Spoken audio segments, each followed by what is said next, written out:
Come on in, family. We are going to talk about accountability today and how it is a fuel for creativity, and not only creativity, but all of the other principles.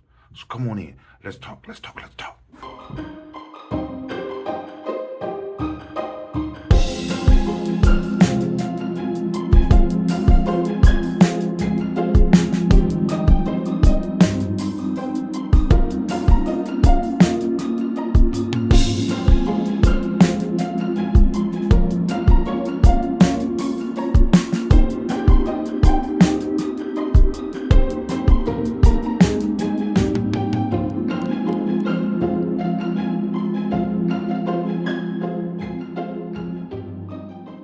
All right, so I am on the Nguza Saba Challenge, and I'm going into my Nguza Saba Challenge Self Mastery Journal. I get it when you take the e-course. Now, so I am approaching the end. I am on accountability, and I want to give a shout out to our tribe that's meeting on Telegram. I mean, we got several threads on it, but we have one exclusively for those who are in the hashtag and Nguza Saba Challenge. And I want to send shots out, man. The conversation is dope. Now, I also came out of my mindset yesterday inspired because the conversation was just dope. Because one of the things I want people to understand is, let me use a term because I lack another term to describe it, but we're formulating the philosophy of our culture, or better yet, we're engaging with the wisdom of our culture. Let's use that. And engaging with the wisdom, one of the things that you start running into is trying to translate your cultural ideas into the limited language, or the limited I guess it's the limited language that we face here in America, right? It's hard to express our concepts because the worldview that formed English was not the same worldview that we come out of. Many of us was born with it. You know what I'm saying? We held on to it genetically. We held on to it. Our ancestors are whispering to us, and we're looking for stuff. And it's hard to bring some of the stuff to light because we don't have the words for it. But when we hear the right combination of words, it gets things working. And this fits in perfectly with what we're talking about today, this whole idea of accountability, right?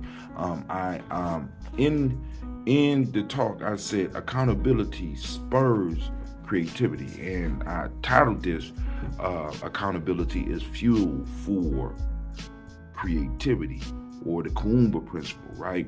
But it's also fuel for the other principles, because by being accountable, right, I hold myself to a different standard. I'm accountable to something outside of myself. Many of us have this idea of self-accountability, and we go easy on ourselves. We need those outside people, and this is why the discussions that you have while you part of this course, right? While you part of this course is very important. Why? Because it shows that you're doing the work, and it shows that you're putting the thought into it. The whole idea is not to get you to think like Brother Hatim, but to get you to think. I want to stress that. The Nguza Saba Challenge is not about getting you to think in a certain way. I'm trying to get you to think, because thinking is what separates the masses from the masters. You understand what I'm saying? Thinking, right? I want you, and I want to help you evolve your thinking into moving out of the box that you have been put into.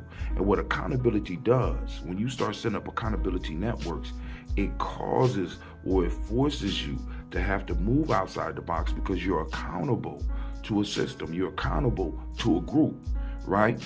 And you have to share your ideas. You have to do the work, or you can't be part of the group.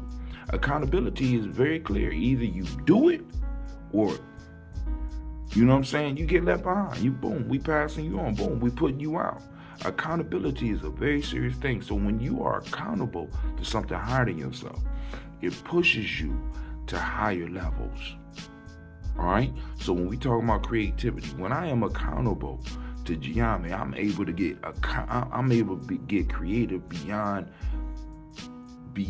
anything I ever thought I could do. When I am accountable to Gye-Nyame, I can show the discipline that if it was just dependent on me, I wouldn't be able to do it. Right?